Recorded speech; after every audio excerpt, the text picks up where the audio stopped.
On election night, I did what I've done every election night since I was 10 years old. I hand drew a map of the United States, and I took out my magic markers, red and blue, and started filling in states. Here's my map from 2020.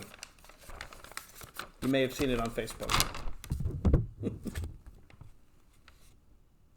Pretty good, hand-drawn. I've got used to it over the years. Note Omaha, right? And Upper Maine.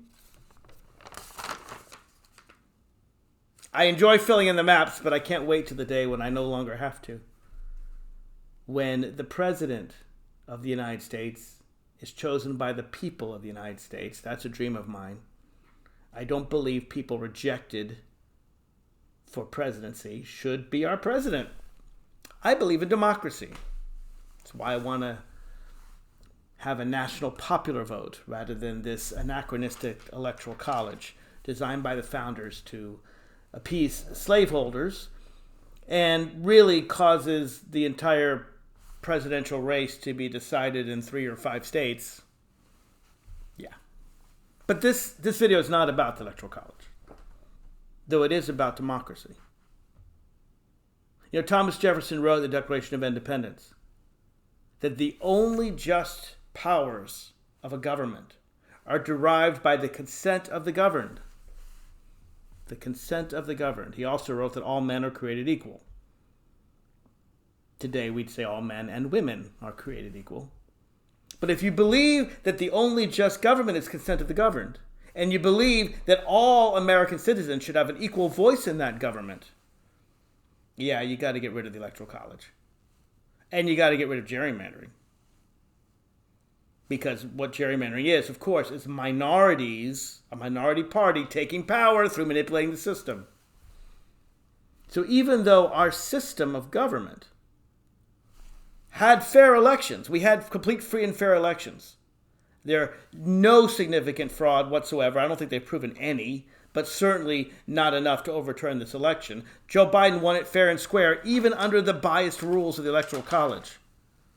Beat Trump by 6 million votes. That's more than Obama beat Romney by. Pretty good. Democrats actually clearly have the ear of the American people. We've won 7 of the last 8 presidential elections. No party in American history has ever won 7 out of 8 presidential elections. But it sure doesn't feel like we have power, does it? Because we don't. Due to the rigged system that we live under, whether it's the Electoral College or the gerrymandering or the United States Senate, right? We have a courts, federal courts, chosen by a minority president, rejected by the American people, a minority Senate, rejected by the majority of Americans.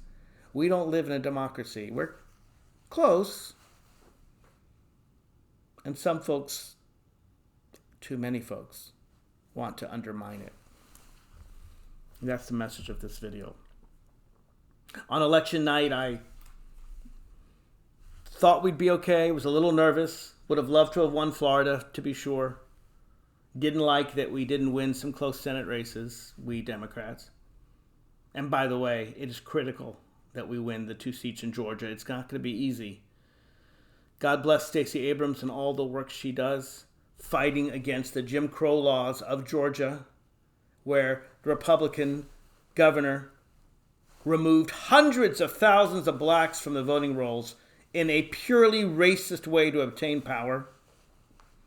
And she fought hard and reorganized and got tens of thousands of votes back, more than the margin of Biden's victory. But we've got to win both those Senate seats. If we don't, the Republicans will control the Senate. And remember, they have a new rule. The rule is they will not approve any judges by a Democratic president. I really fear a McConnell-led Senate. Remember, this is the same Mitch McConnell that way back when Obama took power said his first goal was not health care or the economy or infrastructure, transportation, education, none of that. His goal was to maintain power, to make President Obama a one-term president. And if there's anything that should be crystal clear right now, it's that the vast majority of elected Republicans just want to maintain power and really don't give a damn about the United States of America or our democratic freedoms. I would never have said that before. We've been increasingly going down that path. But now the path is crystal clear. And it's not all Republicans. There are still a few honorable ones.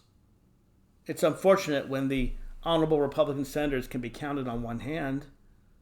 Mitt Romney, Ben Sasse, even Susan Collins, who I disagree with often, have said this was a free and fair election, have said what Donald Trump's cybersecurity guy said, Chris Krebs, before he was fired, that this is the most secure election in American history.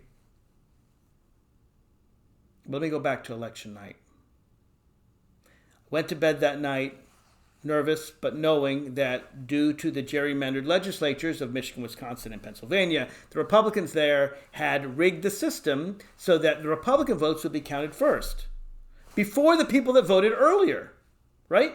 The conscientious people who voted early, who stood in line, who cast their ballots by mail long before Election Day, the people who came in first would be counted last. And that was purposeful. It was purposefully designed so that Donald Trump could do what he did Tuesday night, claim he won the election, while millions of votes remained to be counted. Because everyone knew that Democrats, who by and large are more careful about COVID, more likely to wear masks, less likely to congregate in places, though there was some after the Biden announcement. I'll get to that. But because Democrats believe in science, more careful about masks, were less likely to vote on Election Day, more likely to vote by mail. Donald Trump was encouraging people not to vote by mail. And that meant that they knew that depending on the order in which you count the ballots, there could be a red mirage if you count Election Day first. In Ohio, they counted the early ballots first, and that's why Democrats started ahead in Ohio. And then as the night went on, it was clear that Donald Trump had won Ohio. But here's my point.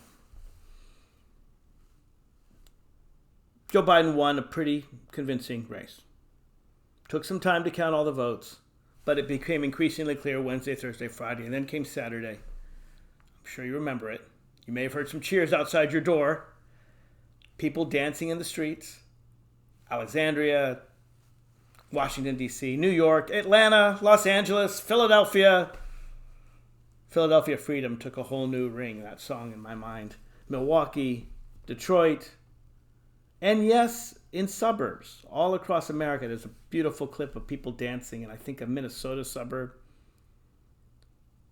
And yeah, they should have tried to remain a little more socially distanced. They were wearing masks, though, and I appreciate that. I didn't join them because of COVID. I thought about it. I almost did.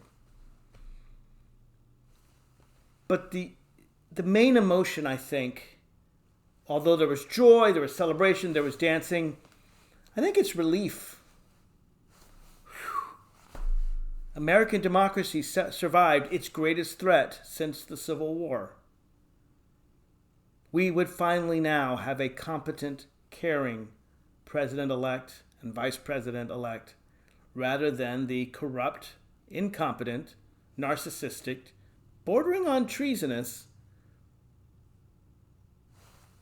self-obsessed media phenomenon that is our current president.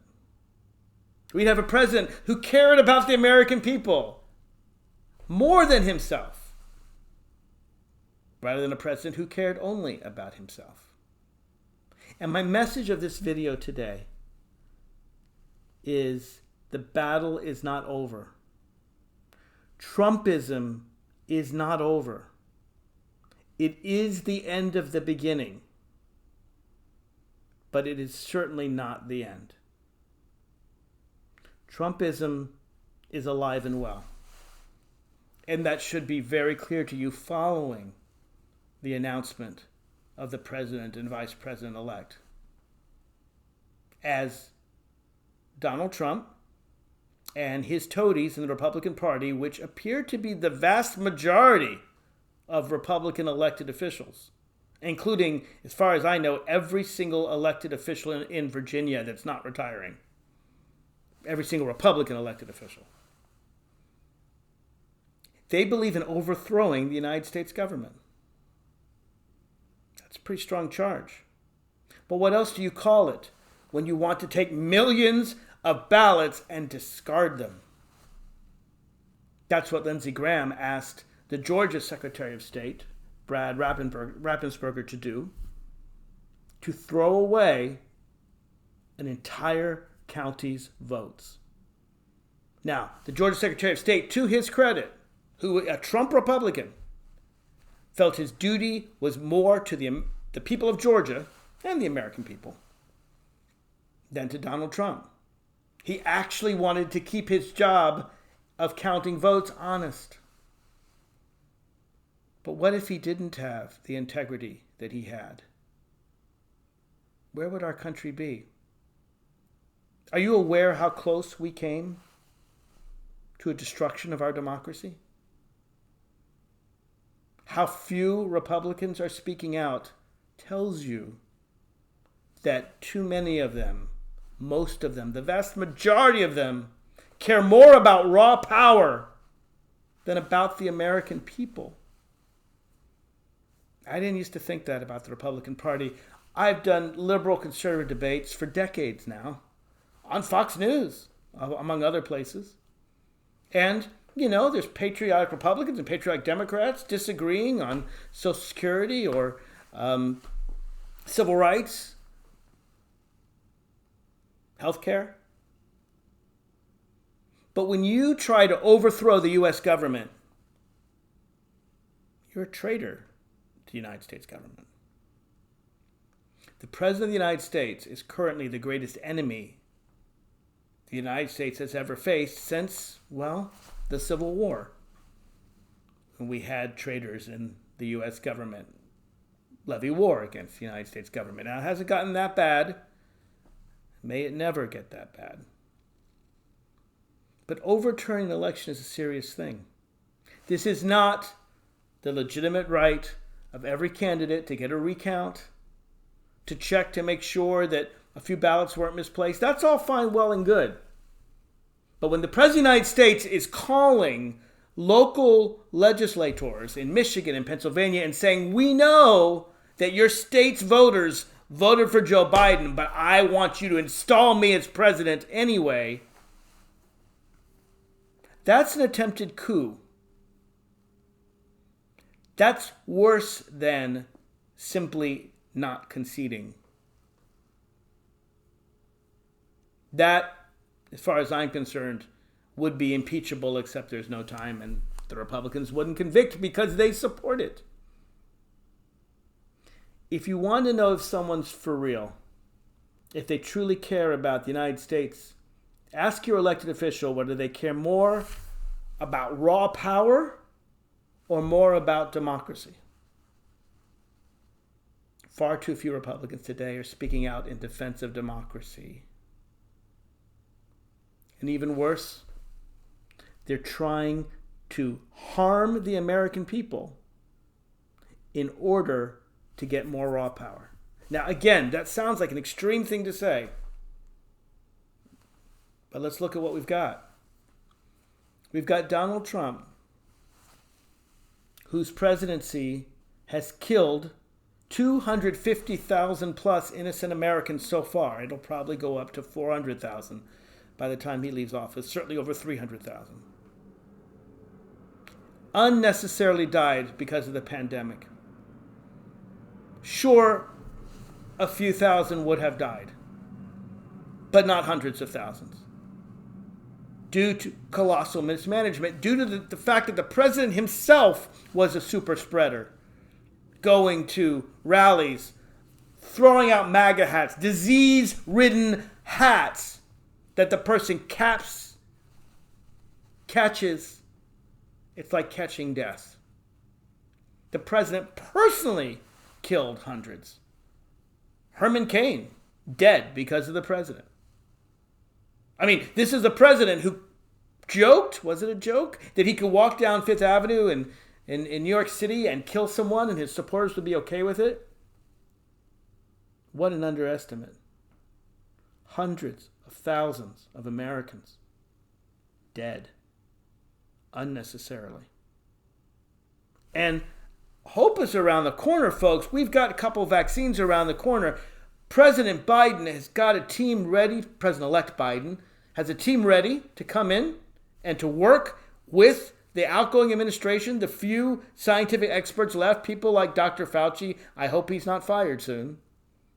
Dr. Birx.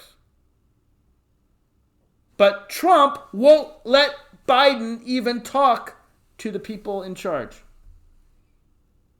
Almost trying to ensure that there'll be hiccups in the vaccine delivery system. I guess he's doing it to make Biden look bad. And I guess there are Americans stupid enough to believe that. But how many tens of thousands more Americans will die because Donald Trump wants Biden to look bad? How many? Mostly his own supporters, since Democrats are more likely to wear a mask than Republicans. Look at the map. It's the red states that are more red with coronavirus.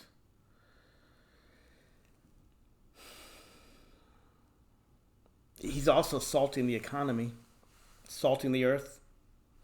You know that expression, so you can't grow anything. The Treasury Department just ordered the Federal Reserve to stop giving the loans out that Congress passed to help Americans survive the pandemic, to help them survive eviction and unemployment. Because, yeah, it's really tough right now if you're a restaurant, or you work in a restaurant, or you work in the travel business. Why would he try to harm the American economy? Why would any president intentionally try to harm the economy? Herbert Hoover made a lot of mistakes in 1932, particularly in that transition period before Franklin Delano Roosevelt won. By the way, Biden has the best result against the sitting president since Franklin Delano Roosevelt, 1932. But Herbert Hoover, bless his heart, honestly believed that his economic practices were the right ones. He was wrong. It's taught in economics classes how wrong Herbert Hoover was. But in the 1930s, it was actually believed that if you balance a budget, that was the right way to deal with a recession. And it turns out to have been terrible and made the Depression worse. But Hoover at least believed it. Trump knows that we have to distribute a vaccine. Trump knows that our economy is in trouble. This is all part of the same Mitch McConnell plan. Kill Americans and destroy our economy as long as it makes Biden look bad. Think about how disgusting that is. Think about how wrong that is. The goal of every elected official should be to serve the people they represent. The American people, the people of Virginia. It should never be to intentionally do harm to the American people because it has the side effect of helping your side maintain power. That's something dictators do. So I'm begging you, particularly if you've stayed this long, listen to all of this. Please don't be complacent. I know there's this intense relief that we have a competent, caring president. All of us look forward to the day when the president can be boring again and just be competent. But it's not the end of Trumpism, not at all. It's just the end of the beginning. Some 70% of Donald Trump's 74 million supporters actually believe the nonsense that there was some kind of fraud, even though not a single one of them can articulate it. Right? They have no evidence. Oh, it's Hugo Chavez of Venezuela, who, even though he's been dead for 8 years, designed our voting machines to flip millions of votes, but not the Senate or the House, even though the Republican officials that control those elections, they're all in on it or they're not in on it. It makes about as much sense as a QAnon conspiracy theory that says that Hillary Clinton somehow has a child sex ring in the non-existent basement of a DC pizza parlor.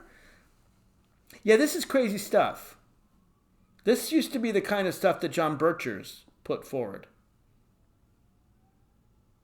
But don't think that just because it's crazy and ridiculous, it's not believed.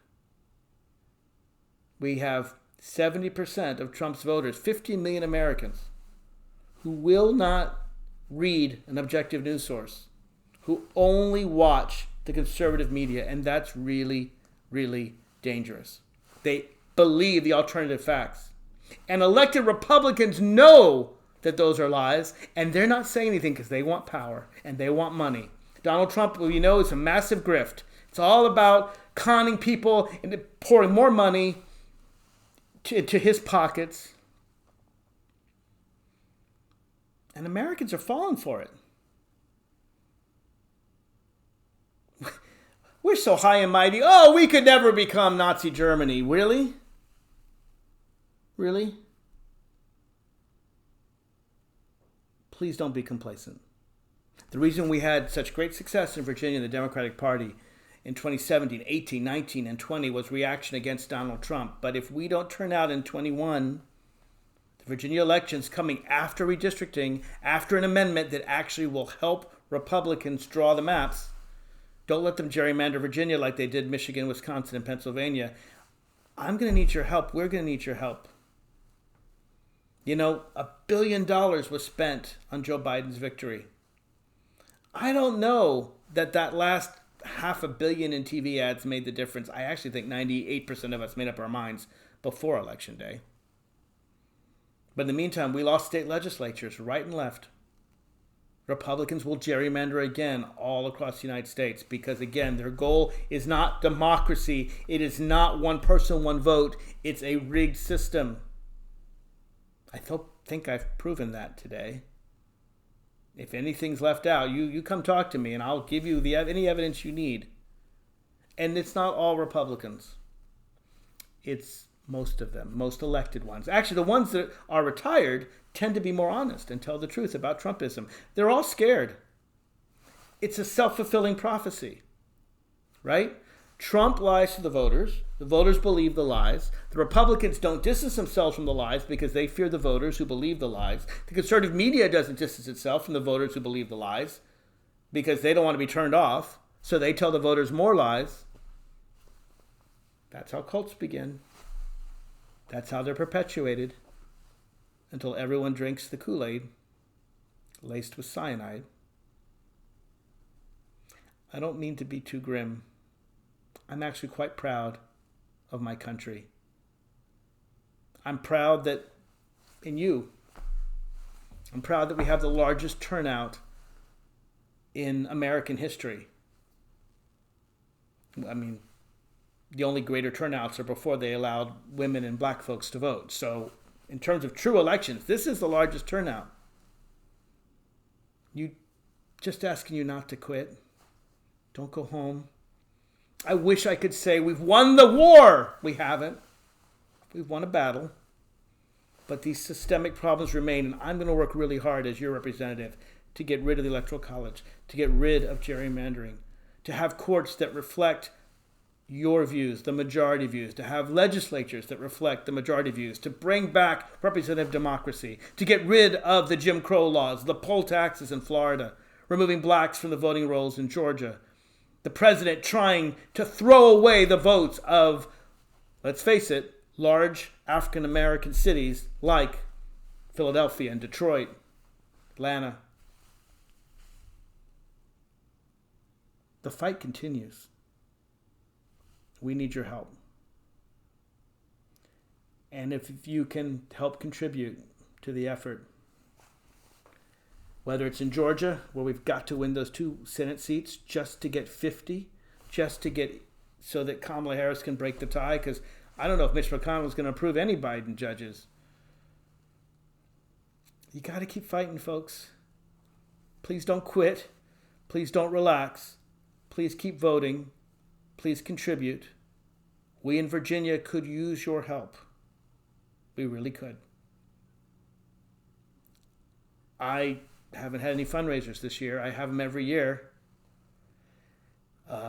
But due to COVID, I don't have my July fundraiser out on the Potomac, or my Rainbow Extravaganza, or my summer soirees, or all the wonderful events where we come together and raise money.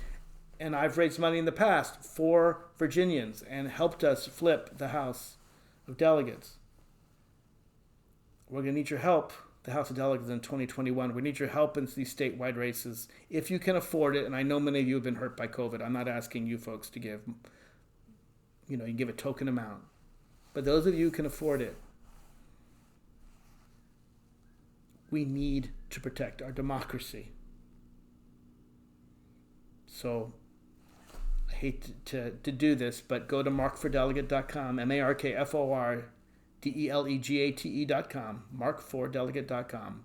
Contribute what you can. All the money will go to protecting our democracy, to protecting progressive candidates. But this wasn't about a money pitch. It really wasn't. God, you know me. I send out newsletters all the time, and most politicians send out money pitch, money pitch. I just tell you the news. I'm nervous about our democracy. I'm worried. I'm worried that Trumpism is not gone. It's like cancer. You've got to get rid of every bit of it or it comes back.